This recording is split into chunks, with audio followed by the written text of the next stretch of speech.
బొమ్మ శ్రీరామ్ చక్రవర్తి గారు, పెద్దలు ఈనాడు నాతో పాటు ఈ కార్యక్రమంలో పాల్పంచుకుంటున్నటువంటి గౌరవ మాజీ శాసనసభ్యులు, సిపిఐ రాష్ట్ర కార్యదర్శి, ఇప్పుడు జాతీయ కార్యవర్గ సభ్యులు చాడా వెంకరెడ్డి గారికి, అందరికీ సభా నమస్కారం అని చెప్పి నేను కూడా సమయం ఎక్కువైపోయింది ఇప్పటికి, ఎందుకంటే 4 గంటలకు అనుకున్నది 8 అవుతుంది కాబట్టి సభా మర్యాదను పాటిస్తూ సభకు అందరికీ నమస్కారం. ఒకరు పేరు చెప్పేవారు అంతే కదా సార్, అందరికీ చెప్పి నేను పాటించకపోతే తప్పైతుంది కాబట్టి సభకు నమస్కారం. ఇక్కడికి ఇచ్చేసినటువంటి అందరికీ పేరు పేరున హృదయపూర్వకంగా నమస్కారాలు. ఒక్కొక్కరుగా బొమ్మ వెంకన్న గారితో ఉన్నటువంటి సంబంధం, ఏ విధంగా రాజకీయంగా వారు పోరాటం చేసినారు, వారితో మరి ఏ విధంగా కలిసి ఉన్నారు అనేక అంశాలు చెప్పినారు. నేను 1986లో డిగ్రీ కాలేజీ విద్యార్థిని. బొమ్మ వెంకన్న గారు చొక్కారావు గారికి శిష్యుడిగా, కాంగ్రెస్ నాయకుడిగా, అడ్వకేట్గా మేము కాలేజీలో కొట్లాటలల్లా వారి దగ్గరకు పోయేటువంటి వాళ్ళం. 86లో వారితోటి సాన్నిధ్యం పెరిగి నేను 87లో డిగ్రీ కాలేజీకి అధ్యక్షుడిగా ఎన్నికైన. రాజకీయ కుటుంబం కాదు, కానీ విద్యార్థి దశలో ఆనాడు ఉన్నటువంటి అనేక పోరాటాలలో ప్రత్యక్ష భాగస్వామి. ఇక్కడ ఎదురుగా నా మిత్రుడు కర్ర శ్రీహరి గారి కొడుకు కర్ర రాజశేఖర్ నాడు, అదేవిధంగా చాలా మంది మిత్రులను కలిసి ఆనాటి యొక్క విద్యార్థి ఉద్యమాల్లో మేము పాత్ర పోషించి, నేను అనుకుంటా 1991-92లో ఎన్ఎస్సీ జిల్లా అధ్యక్షుడిగా ఈ ప్రాంతానికి వస్తే షావుకారు అయినప్పటికీ కొండే సంపత్ గారు అప్పుడు మాంసం తినటువంటి, నేను కూడా వెంకటి గారు ఎన్ఎస్సీ నాయకుడిగా, రమణ గారు, శ్రీధర్ గారికి చాలా మంది ఎన్ఎస్సీ నాయకులు అవి ఎత్తుగడ్డ రైస్ మిల్ల మీటింగ్ పెట్టుకొని అప్పటి నుంచి కాంగ్రెస్ పార్టీ, ఈ ప్రాంతము, బొమ్మ వెంకన్న, కమ్యూనిస్ట్ పార్టీ, జయశ్రీ మల్లయ్య గారు, ఈ విధంగా అనేక రకాలుగా సంబంధం ఉన్నటువంటి వ్యక్తిగా ఈరోజు మనం బొమ్మ వెంకన్న గారి విగ్రహాన్ని ఆవిష్కరణ చేసుకునే కార్యక్రమంలో పాల్పంచుకున్నాం. వారికి హృదయపూర్వకంగా నివాళులు అర్పిస్తున్నాం. అందరం కూడా వారి యొక్క విగ్రహం ఇక్కడ పెట్టడం వల్ల ఇది ఒక నాగారం చౌరస్తా, ఇది నాగారము కరీంనగర్, దీనికి నాకా చౌరస్తా, నాకా చౌరస్తా అనే పేరు పెట్టుకుని ఇక్కడ బొమ్మ వెంకన్న విగ్రహం, పక్కన దేశీ చిన్నమల్లయ్య గారిది, ఆ పక్కన కెప్టెన్ లక్ష్మీకాంతరావు గారు పెట్టుకొని మనం ఇది సారీ బొప్పరాజు లక్ష్మి గారు సారీ క్షమించండి, బద్దం ఎల్లారెడ్డి గారిది. ఈ 4 పొరపాటు అవుతాయి అప్పుడు. లక్ష్మీకాంతరావు పేరు తప్పలేదు, లక్ష్మీకాంతరావు గారిది, అదేవిధంగా బద్దం ఎల్లారెడ్డి గారిది, దాంతో పాటుగా దేశీ చిన్నమల్లయ్య గారిది, ఇప్పుడు బొమ్మ వెంకన్న గారిది పెట్టుకున్నాం. నాకా చౌరస్తా 4 ప్రముఖులైనటువంటి విగ్రహాలను ఏర్పరిచి ఒక మంచి ఫౌంటైన్ చేసుకొని ఈ చౌరస్తాను అభివృద్ధి చేసుకొని అందరికీ రేపు పొద్దున హుస్నాబాద్ ప్రాంత తరానికి మాజీ శాసనసభ్యులుగా పనిచేసినటువంటి అంశాన్ని జ్ఞాపకం ఉంచుకుందామనే మాట సందర్భంగా మీ అందరి చప్పట్ల ద్వారా దాన్ని ఆమోదం చెప్పని కోరుతా ఉన్నా. ఎప్పుడైనా ఎవరైనా ఇక్కడ ఉన్న వాళ్ళందరం కూడా ఒక మాట జ్ఞాపకం ఉంచుకోవాలి. ప్రస్తుతం ఉన్న వాళ్ళు గతాన్ని మర్చిపోతే భవిష్యత్తులో ఉన్నవాడు ఈ ప్రస్తుతాన్ని గతంగా మర్చిపోతారు.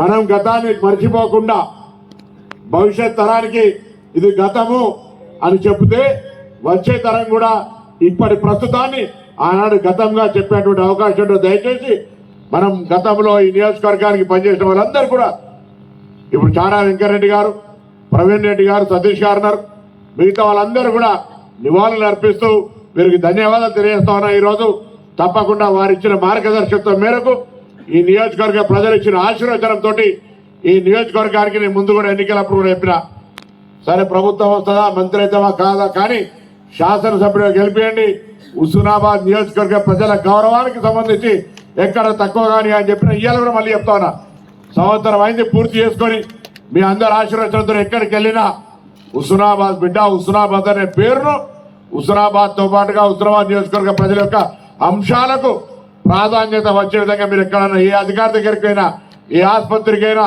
ఏ పాఠశాలకైనా మాకు హుస్నాబాద్ అంటే ప్రాధాన్యత దొరికే విధంగా ప్రయత్నం చేస్తాను. ఎక్కడైనా దొరకకపోతే, నిర్లక్ష్యానికి గురైపోతే మార్పు తెచ్చే బాధ్యత నాదేనమాట మనం చేస్తున్నాం.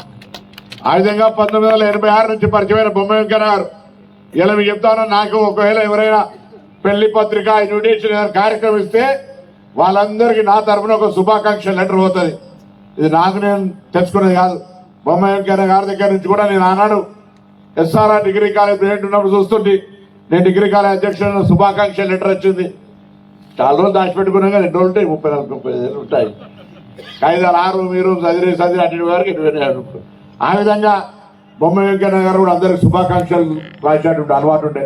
ఈ అలవాటు వల్ల సగర్వంగా చెప్పుకుంటాను. నేను కూడా ఆ అలవాటును వారి దగ్గర నుంచి నేర్చుకున్నా. ఇలా దాన్ని నా దగ్గర కాగితం వస్తే చిత్తు కాగితం తప్ప వేరే ఏ కాగితాన్ని బయట పారేయకుండా దానికి స్పందించి ఫార్వర్డ్ చేయడమో లేదా మీటింగ్ పంపడమో దానికి జవాబు చెప్పడం చేసేటువంటి ఒక పనితీరాన్ని నేర్చుకున్నామనే మాట మనం చెప్తాం. ఇతను లింగమూర్తి మాటలు చెప్పినాడు రాజకీయ గురు చొక్కారావు గారు. చొక్కారావు గారు కూడా చెప్తుండే ప్రజలతోటి లేదా ప్రజాస్వామ్యంలో ఉన్న చట్టాన్ని రెండింటిని గౌరవించు. చట్టాన్ని కాక ప్రజలు ఆ విధానాన్ని కోరుకుంటే వాళ్ళతోనే ఉండు, లేదా చట్టాన్ని డివేట్ కావద్దని చెప్తుండే.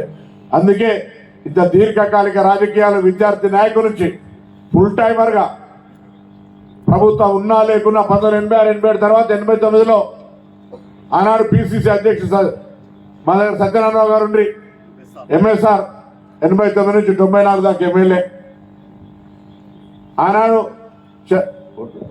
జగపతిరావు గారు గెలిచి రోడ్డు పైన ఆర్టీసీ చైర్మన్ ఉండ్రి.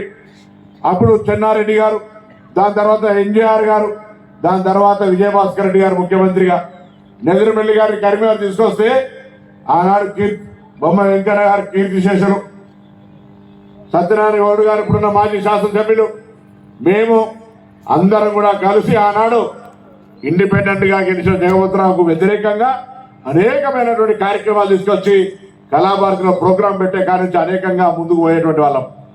ఆనాడు విగ్రహాలు నగేష్ ముద్రాజు పెట్టిన విగ్రహాలు ఏ రోజు ఇందిరాగాంధీ రాజీవ్ గాంధీ విగ్రహాలు కూడా ఆనాడు యువజన కాంగ్రెస్ అధ్యక్షుడు ఆయనే, నేను ఎన్ఎస్సీ అధ్యక్షుడిని.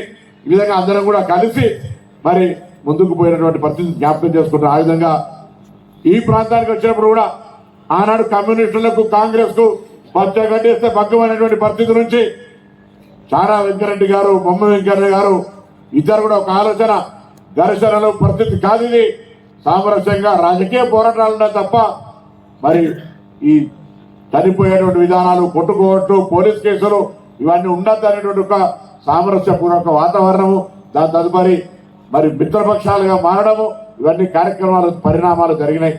దానికంటే ముందు ఇంత చెప్పినట్టుగా ఒకవైపు నక్సలైట్లకు సంబంధించింది, మరొకవైపు కమ్యూనిస్టులు కాంగ్రెస్ యొక్క పోరాటం గ్రామీణ ప్రాంతాల బాట గీస్తే బాటతోనే ఉండేటువంటి పరిస్థితి కొట్టాటలు ఉండే.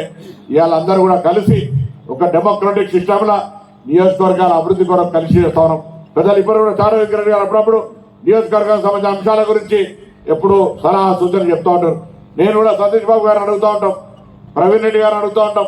తప్పకుండా ఇంతకుముందున్న మన మాజీ పార్లమెంట్ సభ్యులు వెంకటస్వామి గారు ఉండి ఇప్పుడు సోదరుడు బండి సంజయ్ గారు, వారు కూడా పార్లమెంట్ మెంబర్ ఎంపీ అయినారు, మంత్రి అయినారు. వారిని కూడా అడుగుతాను ఈ నియోజకవర్గ అభివృద్ధికి సంబంధించి.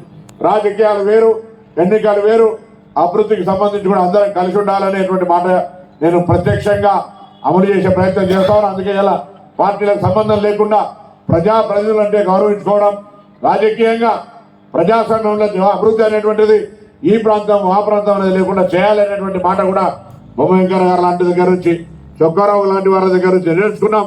వెంకటస్వామి గారు లాంటి వాళ్ళ దగ్గర, సత్యనారాయణ లాంటి వాళ్ళ ఉద్దండుల దగ్గర రాజకీయ శిష్యరికం పొంది ఇలా మీ శాసనసభ్యుడిగా మీ అందరి ఆశీర్వచంతో వచ్చాం.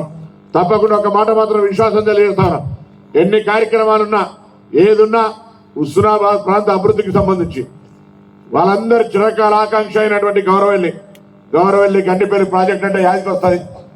ఒకరోజు చిగురుమామిడి బస్ స్టాండ్ లా పెద్ద కుర్చీ తెచ్చి మహారాజా కుర్చీ వేసి కేసీఆర్ గారు అధికారంలోకి వచ్చినాక కుర్చీ వేసుకొని కడతా అన్నాడు. పక్కనెక్కడో మండలానికి వస్తున్నాడు ఆయన. కేసీఆర్ గారి పర్యటన ఉంది. ఆ రోజు రాత్రి ముందు చిన్నములకనూరు వస్తున్నట్టు మేము చిగురుమామిడి బస్ స్టాండ్ లా మహారాజా కుర్చీ వేసి రాత్రి వంట వార్పు పెట్టి ప్రోగ్రాం పెట్టినాం. రాత్రి లిఫ్ట్ చేసుకొని ఈ తోవలకే తీసుకొని కమలాపూర్ పోలీస్ స్టేషన్ లో పెట్టారు. పాపం పెద్ద మనిషి కమలాపూర్ పోలీస్ స్టేషన్ లో బల్లలు అంటే మేము బయట ఎక్కువ దొమరుకుంటాం. మొత్తం రాత్రి అంతా పోలీస్ స్టేషన్ ఉన్నాం. ఎందుకు? ఈ ప్రాంత రైతాంగానికి సంబంధించిన చిరకాల వాంఛ అన్న రాజశేఖర రెడ్డి గారు చెప్పినట్టుగా ఈ ప్రాంత ప్రజల పీఠభూమి ఎత్తైన ప్రాంతం వీళ్ళ గుండె ల్యాప్టాప్ కంటే ఎక్కువ కూడా వరద కాలువ అని కొట్టుకుంటా ఉంది. అది సాధించడానికి బొమ్మ వెంకన్న గారు కావచ్చు, దేశిని మల్లయ్య గారు కావచ్చు, చాడ వెంకరెడ్డి గారు కావచ్చు, ఈ ప్రాంత ఎన్నికల నినాదమే వరద కాలువ నీళ్ళు ఎత్తిపోయడం అనేటువంటి పరిస్థితి నుంచి ఫౌండేషన్ వేసుకొని ముందుకు పోతే ఎవరి రాజకీయ విమర్శ కాదు, కానీ అది ఎప్పుడో పూర్తి కావాల్సిన అవసరం ఉండే. కారణాలు అనేకం, కానీ నేను ఎన్నికైనటువంటి కొద్ది రోజుల్లోనే అధికారులందరితో అనేక సమీక్ష 3 జిల్లా కలెక్టర్ల కింద ఉండేటువంటి అంశాన్ని పిలిచి సమీకరించుకొని సమస్యకు మందు తెలుసుకొని దానికి అనుగుణంగా అవసరమైతే నేను మంత్రి అనేటువంటి భావాన్ని వదిలిపెట్టి కన్సర్న్ ఆఫీసర్ దగ్గరికి పోయి బడ్జెట్ లో 431 కోట్లు శాంక్షన్ చేసుకున్నాం. ఇలా రాష్ట్రంలో బడ్జెట్ ఆమోదింపబడ్డటువంటి ప్రాజెక్టు మనం ఒక్కటిదానే మీ సందర్భంగా మనం చెప్తా ఉన్నాం. సరే కొడంగల్ ఉండొచ్చు, ఇతరత్రున్నా ఈ ప్రాంతంలో పెండింగ్ ప్రాజెక్టులకు సంబంధించి నిధులు కేటాయింపబడ్డాయి. కాలువలు తీయడానికి వస్తా ఉన్నారు. కొంత రైతులకు అక్కడిక్కడ ఇబ్బంది అవుతుంది, నాకు కూడా బాధ ఉండొచ్చు. 10 ఏళ్ల కింద ఎప్పుడు కాలువలు తవ్వీరు, దాని తర్వాత ఇప్పుడు అక్కడ అభివృద్ధి అయింది. సార్ ఇప్పుడు కాలువకు వస్తున్నాను, నేనేం చేయలేదు, క్షమించండి. ఎందుకంటే కాలువ నేను ఇంజనీర్ కాదు, నేను అలైన్మెంట్ మార్చమని చెప్తాలే. వాళ్ళ ఇంజనీర్ల ప్రకారంగా ఏ అలైన్మెంట్ ఉందో ఆ అలైన్మెంట్ ప్రకారంగా కాలువకు సహకరించండి. తొందరలో ఆ కాలువలన్నీ పూర్తి చేసి ఈ ప్రాంతం అంతా ఇంతకుముందు చెప్పినట్టుగా ఈస్ట్ వెస్ట్ గోదావరి కాదు, ఈ ప్రాంతం అంతా కూడా సస్యశ్యామలం కావాలని ఆకాంక్షించే ఒక రైతు బిడ్డగా మా నాయన వ్యవసాయం చేస్తాడు. ఏ విధంగా వ్యవసాయ కష్టం తెలుసు, ఆ విధంగా ఈ ప్రాంత రైతాంగానికి నీళ్లు అందించడంతో పాటుగా ఉత్పత్తి అయినవి కూడా దాన్ని ఏ విధంగా మళ్ళీ స్థానిక నాయకత్వంతో కొంత ముందుకు వచ్చే కొరక ఇండస్ట్రియల్ పార్క్ చేయాలని అనుకున్నాం. వాళ్ళు కొంత ముందు ఇదేమో తప్పుడు జరుగుతుంది కావచ్చు అనుకున్నారు, కానీ నేను చెప్పిన మీ అందరు ఆమోదంతో మాత్రమే ముందుకోతా, లేకపోతే మీకు ఎక్కడ అన్యాయం చేయాలనే ఆలోచనతో ఇక్కడికి రాలేదు. బలవంతం లేదన్న పాపం వాళ్ళందరూ కూడా ఇలా వాళ్ళందరికీ వేదిక ద్వారా ధన్యవాదాలు తెలియజేస్తున్నా. మీ ముందు వాళ్ళందరికీ ప్రామిస్ చేస్తున్నా, ఒక్క పైసా అన్యాయం జరగకుండా వాళ్ళందరి సంతోషంగా ఉంచే విధంగా మొన్న కూడా హైదరాబాద్ రావడం జరిగింది. కలిసి నిర్ణయం తీసుకొని ఆ యొక్క ఇండస్ట్రియల్ పార్క్ వచ్చినట్టయితే మన ప్రాంతంలో ఉత్పత్తి అయ్యేటువంటి అంశాలన్నీ కూడా ఇక్కడనే మార్కెటింగ్ చేసుకునే విధంగా, నలుగురికి లాభం జరిగే విధంగా చేయాలనుకుంటున్నాం. విద్యాపరంగా, వైద్యపరంగా 150 పడకలు ఇంకా అదనంగా తీసుకొచ్చినాం. ఇలా మామూలు విషయంగా 50-100 పడకల నియోజకవర్గాల్లో జరగని పరిస్థితులల్లా ఇప్పటికే 100 ఉంటే ఇంకో 150 పడకలు తీసుకొచ్చినాం. ఆ విధంగా ఇంకా భవిష్యత్తులో కొంత ప్రణాళిక ఉన్నది. టూరిజం పరంగానో నిరుద్యోగ సమస్య పరిష్కరించడానికి పరిశ్రమలు తేవడమో ఇతరత్ర అవన్నీ కూడా గత నాయకులు ఇచ్చిన స్ఫూర్తి మేరకు ఈ ప్రాంత ప్రజల ఆకాంక్షకు అనుగుణంగా నేను ముందర పెట్టుకున్నటువంటి కార్యక్రమం చేసే సందర్భంగా మనవి చేస్తూ, ఈ సందర్భంలో తప్పకుండా రాజకీయంగా మన అనుభవాన్ని, పెద్దల యొక్క అనుభవం తీసుకొని ముందుకు నడవాల్సిన అవసరం ఉంది. అందులో బొమ్మ వెంకన్న గారు చాలా సందర్భాల్లో అనేకమైనటువంటి నీతి సూత్రాలు, రాజకీయంగా విషయాలు చెప్పేటువంటి వారు. వారితో కలిసి అనేక సందర్భాలు గోదావరికి ఉప ఎన్నికలు అయితే పోయి నెల రోజులు అక్కడే ఉంటాం ఇద్దరు కలిసి. నాతో చాలా సన్నిహితంగా వయసులో చిన్నవాడినైనా వెంకటస్వామి గారు కావచ్చు, చొక్కారావు గారు కావచ్చు, సత్యనారాయణరావు గారు కావచ్చు, బొమ్మ వెంకన్న గారు కావచ్చు. పాప నిజంగా చెప్తావునా ఆనంద్ నేను మామూలు ఎన్ఎస్సీ పిల్లగాన్ని, కానీ వాళ్ళతోనూ సాన్నిహిత్యం, వాళ్ళు చూపేటువంటి ప్రేమ నిజ జీవితంలో మర్చిపోలేను.